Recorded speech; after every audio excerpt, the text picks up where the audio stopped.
Over 2,000 years ago, a man declared himself emperor of all China and embarked upon the most ambitious quest in human history, the pursuit of immortality itself. His name was Qin Shi Huang, and his obsession with cheating death would reshape an empire, inspire countless legends, and ultimately lead to his own demise. Born as Ying Zheng in 259 BCE, this future emperor inherited the throne of the Qin state at merely 13 years of age. By 221 BCE, through ruthless military campaigns and political maneuvering, he had accomplished what no ruler before him had achieved: the complete unification of China's warring states under a single crown. But conquest was merely the beginning of his extraordinary story.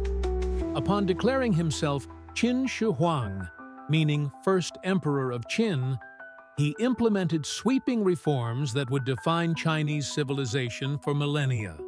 He standardized currency, writing systems, and measurements across his vast domain. He constructed an extensive network of roads and canals, connecting distant regions of his empire. Most famously, he ordered the construction of what would become known as the Great Wall of China, linking and extending existing fortifications into a massive defensive barrier stretching thousands of miles across northern China. Yet despite these monumental achievements, the emperor remained haunted by a fundamental human limitation: mortality. As he aged, his thoughts increasingly turned toward the ancient Chinese belief in the possibility of achieving immortality through alchemical means and spiritual practices. This obsession would consume the latter years of his reign and transform him from a pragmatic ruler into a desperate seeker of eternal life. The emperor's quest led him to summon alchemists, sorcerers, and wise men from across his empire. He demanded they produce elixirs of immortality, threatening death to those who failed. Ironically, many of these concoctions contained mercury, lead, and other toxic substances that likely hastened his demise rather than prolonging his life. Historical records suggest he consumed these dangerous potions regularly, believing each mixture might hold the key to eternal existence.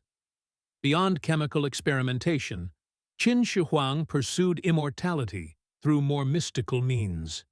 He dispatched massive expeditions across treacherous seas in search of legendary islands where immortals were said to dwell.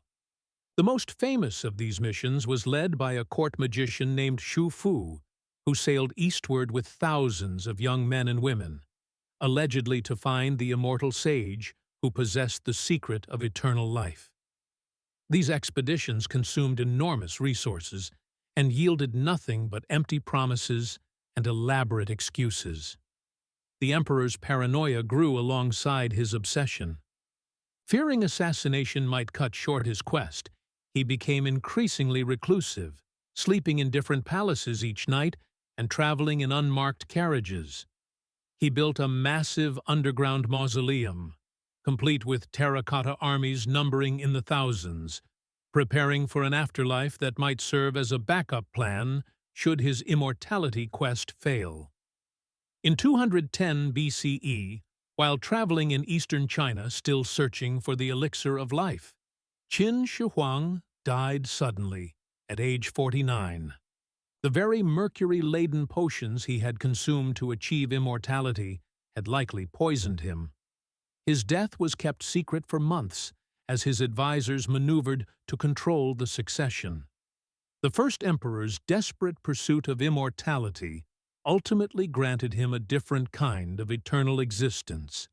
His legacy lives on through the unified China he created, the Great Wall that still stands today, and the magnificent terracotta army that guards his tomb. Sometimes, the greatest immortality comes not from cheating death, but from the enduring impact of one's deeds upon the world.